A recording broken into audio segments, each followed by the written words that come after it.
ভাই, Mumbai Indians team এইটা কি খেলা দেখালো! তারা তো একবারে পুরো মনে হচ্ছিল ঝড় উঠেছে মুম্বাই ইন্ডিয়ান্স মাঠে। মুম্বাই ইন্ডিয়ান্স টিম সেরা লেভেলের খেলা দেখালো।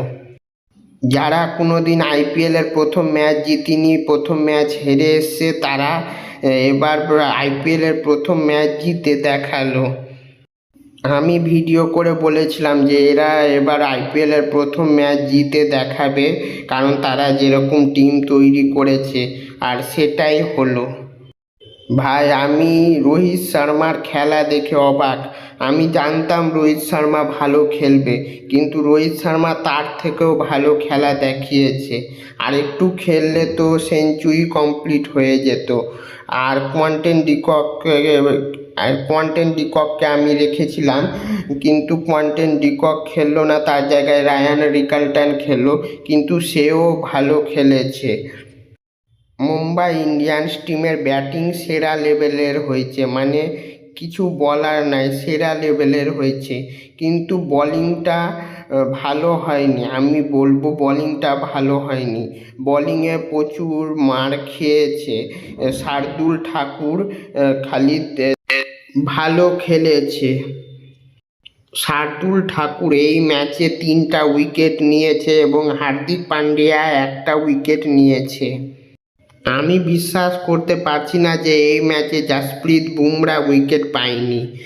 কিন্তু সবাই তো সব ম্যাচে উইকেট পায় না, না হয় প্রথম ম্যাচে পেল না, এরপরের ম্যাচে ঠিকই পাবে জাসপ্রীত বুমরা।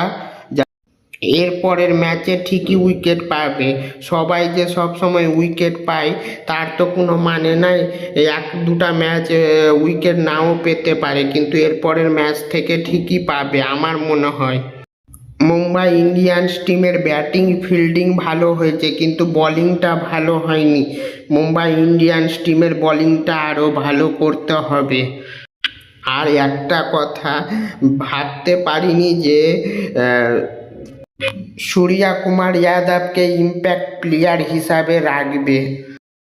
এর আগে বছর এই রোহিত শর্মার রান আসছিল না, তাই রোহিত শর্মা ইম্প্যাক্ট প্লেয়ার হিসাবে ছিল। এই বছর সূর্যা কুমার যাদবের রান আসছে না, তাই সূর্যা কুমার যাদবকে ইম্প্যাক্ট প্লেয়ার হিসাবে রেখেছে Mumbai Indians team. KKR team batting ভালো করেছে, ফিল্ডিংও ভালো করেছে, কিন্তু তাদেরও বোলিং ভালো হয়নি। তাদেরকেও বোলিং ভালো করতে হবে। কেকেআর টিম ঠিক মতো বোলিং করাতে পারেনি। আমি খালি ভাবছি যে সুনীল নারায়ণের একটা ওভার বাকি ছিল, যেখানে রোহিত শর্মা সুনীল নারায়ণের সামনে খেলতে পারে না, সেখানে সুনীল নারায়ণকে কেন খেলানো হলো না? সুনীল নারায়ণের একটা ওভার বাকি ছিল, আর ক্যামেরন গ্রিনকে এত টাকা দিয়ে এনে খালি কি ব্যাটিংই করাবে, বোলিং করাবে না? এই রকম মানে ক্যাপ্টেন্সিটা ঠিক মতো হয়নি, যে কাকে কখন খেলাতে হবে, কি করতে হবে, সেটা ঠিক মতো হয়নি।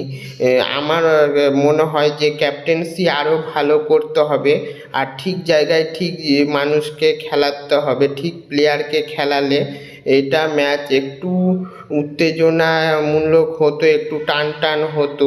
এটা তো ক্লিয়ারলি প্রথম থেকে বোঝা যাচ্ছিল যে মুম্বাই ইন্ডিয়ান্স টিমই জিতবে আর কেকেআর টিম হারবে, কারণ প্রথম থেকেই যেইভাবে মুম্বাই ইন্ডিয়ান্স টিম খেলছিল আর কেকেআর টিম খেলছিল।